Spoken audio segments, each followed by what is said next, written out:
Assalamualaikum warahmatullahi wabarakatuh. Perkenalkan, nama saya Deka Gembel Agustin dari Prodi Manajemen. Di sini saya ingin menyusun kembali mengenai Undang-Undang Cipta Kerja untuk pelajaran AHBD.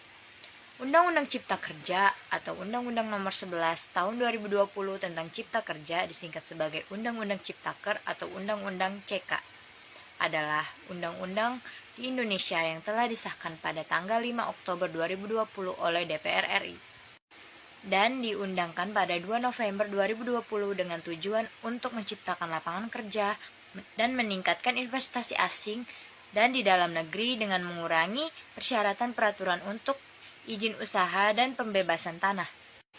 Karena memiliki panjang 1187 halaman dan mencakup banyak sektor, undang-undang ini juga disebut sebagai Undang-Undang Sapu Jagat atau Omnibus Law. Omnibus Law merupakan sebuah undang-undang yang dibuat untuk menyasar isu besar yang ada di suatu negara. Undang-undang ini dimaksudkan dengan merampingkan regulasi dari segi jumlah dan menyederhanakan peraturan agar lebih tepat sasaran. Isi Omnibus Law Cipta Kerja. Konsep Omnibus Law yang dikemukakan oleh Presiden Jokowi banyak berkaitan dengan bidang kerja pemerintahan di sektor ekonomi. 2 Omnibus Law yang diajukan pemerintah yaitu Cipta Kerja dan Perpajakan. Secara keseluruhan ada 11 klaster yang menjadi pembahasan dalam Omnibus Law RUU Cipta Kerja, yaitu yang pertama, penyederhanaan perizinan tanah, yang kedua, persyaratan investasi, yang ketiga, ketenaga kerjaan. 4. Kemudahan dan perlindungan UMKM. Yang kelima, kemudahan berusaha. Yang keenam, dukungan riset dan inovasi. Yang ketujuh, administrasi pemerintahan. Yang kedelapan, pengenaan sanksi. Yang kesembilan, pengendalian lahan. Yang kesepuluh, kemudahan proyek pemerintah. Yang kesebelas, kawasan ekonomi khusus atau KEK. Undang-Undang Cipta Kerja yang baru saja disahkan terdiri dari 15 bab dan 174 pasal. Di dalamnya mengatur berbagai hal, mulai dari ketenagakerjaan hingga lingkungan hidup. Dampak Omnibus Law bagi buruh.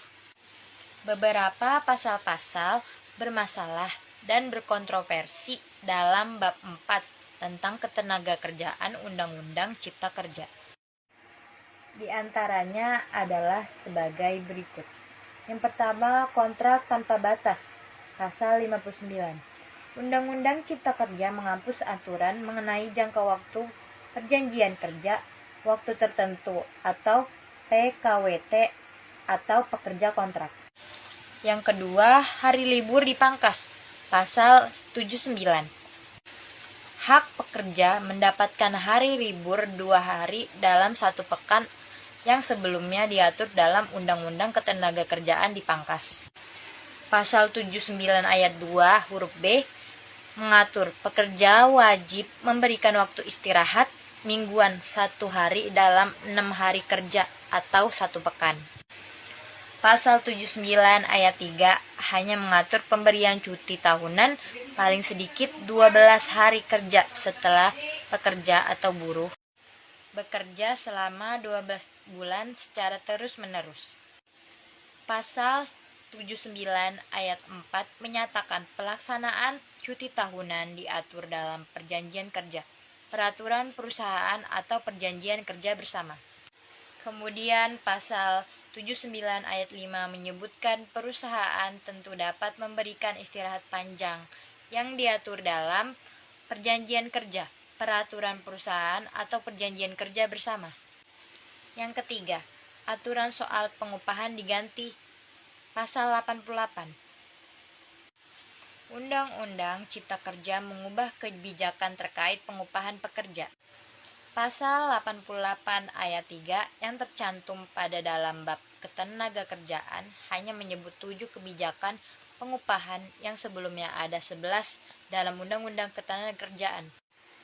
7 kebijakan itu yakni upah minimum, struktur dan skala upah, upah kerja lembur, upah tidak masuk kerja atau tidak melakukan pekerjaan karena alasan tertentu, bentuk dan cara pembayaran upah, hal-hal yang dapat diperhitungkan dengan upah, dan upah sebagai dasar perhitungan atau pembayaran hak dan kewajiban lainnya. Beberapa kebijakan terkait pengupahan yang dihilangkan melalui Undang-Undang Cipta Kerja tersebut, antara lain upah karena menjalankan hak waktu istirahat kerjanya, upah untuk pembayaran pesangon, serta upah untuk perhitungan pajak penghasilan. 4. Sanksi tidak bayar upah dihapus. Pasal 91. Pasal 91 ayat 1 Undang-Undang Ketenagakerjaan mengatur pengupahan yang ditetapkan atas kesepakatan antara pengusaha dan pekerja buruh atau serikat kerja atau serikat buruh tidak boleh lebih rendah dari ketentuan pengupahan yang ditetapkan peraturan perundang-undangan yang berlaku. Yang kelima, hak memohon PHK dihapus atau pasal 169. Pasal 169 ayat 1 Undang-Undang Ketenagakerjaan menyatakan pekerja atau buruh dapat mengajukan PHK kepada lembaga penyelesaian hubungan industrial jika perusahaan diantaranya menganiaya, menghina secara kasar, atau mengancam. Ketentuan itu diikuti ayat 2 yang mengatakan pekerja akan mendapatkan uang pesangon 2 kali, uang penghargaan masa kerja 1 kali, dan uang pergantian hak sebagaimana diatur dalam pasal 156. Namun pasal 169 ayat 3 menyebutkan jika perusahaan tidak terbukti melakukan perbuatan seperti yang diadukan ke lembaga penyelesaian perselisihan hubungan industrial, maka hak tersebut tidak akan didapatkan pekerja.